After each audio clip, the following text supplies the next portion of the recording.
India's Adani Enterprises is facing unprecedented turmoil. Its shares have plunged by nearly 20%. 7 listed companies of the Adani conglomerate have lost a combined $48 billion in market, and all of this because of a report by the US short seller Hindenburg. Hindenburg Research, a financial research firm, has published a report on Adani Group, one of India's largest group of companies.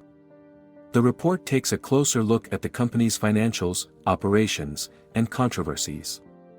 According to the report, Hindenburg Research claimed that Adani Group has inflated its revenue, manipulated stock prices, and created a bunch of shell companies which led to overstated profitability.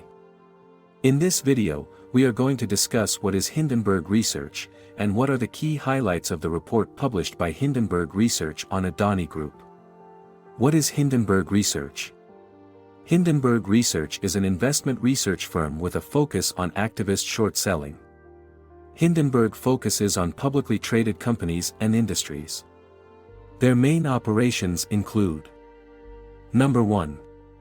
Investigating and analyzing publicly traded companies. Number 2. Publishing research reports on these companies.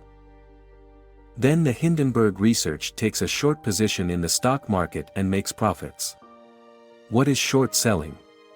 Assume a trader believes that a stock, say ABC, currently trading at 100 rupees, and the trader believes that the share price of ABC stock will fall in the coming days.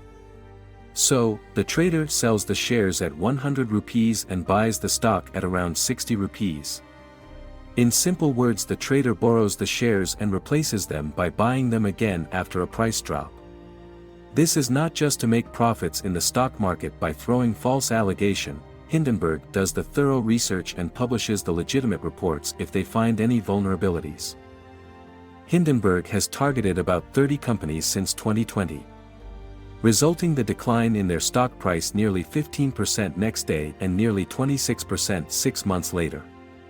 In September 2020, Hindenburg Research published a report on the Nikola Corporation that included allegations of the company being an intricate fraud built on dozens of lies, and argued that its founder, Trevor Milton, was responsible for much of the fraudulent activities. Hindenburg claims that Nikola has misled investors about its technology and capabilities, including the performance of its trucks and the status of its partnerships with other companies. The report has sparked a lot of reaction from the investment community, with some calling for a closer look into Nikola's operations. The stock price of the company has also been impacted, dropping significantly in the aftermath of the report. Following the release of the report, Nikola's stock dropped by 40%.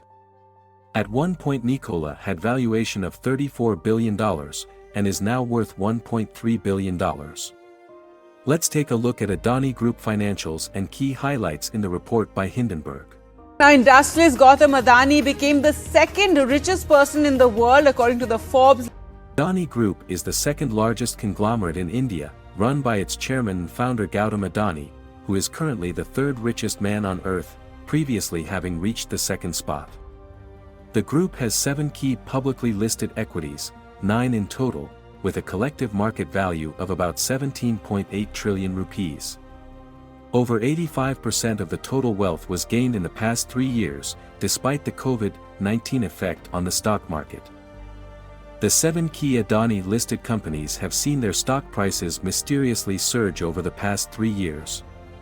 If we look at the current ratio of these 7 companies of Adani Group, 5 of them have current ratios below 1. Leave all aside, if we look at the stock prices and compare them with industry averages, it's clear that Adani Group companies are 85% overvalued.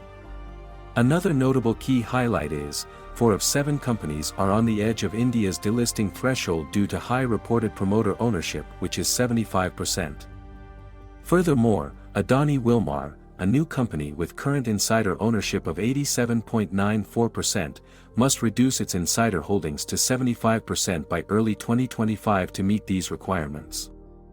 For many Adani-listed companies, a large portion of their public shareholders are funds based in the opaque jurisdiction of Mauritius. Importantly, funds identified in this section, which we believe should be classified as promoter entities, hold enough shares of Adani-listed companies to put 4 of them well over the 75% threshold, triggering delisting. Apart from the above key highlights on company financials, overvalued stock prices and promoter share, Adani family background also puts the future of the company in danger after the report published by Hindenburg.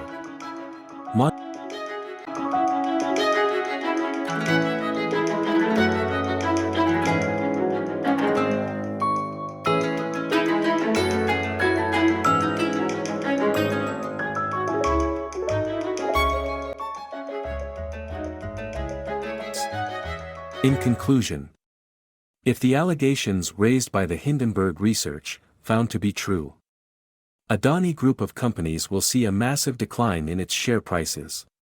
It may also affect the Indian stock market as a whole and might take years to recover. Please read through the complete report by Hindenburg Research before drawing your own conclusions, and please mention in the comments what will be the future of Adani stocks. Thanks for watching. If you found this video informative, please give it a thumbs up and don't forget to subscribe to our channel for more content like this, and don't forget to hit the notification bell to stay updated with our latest videos.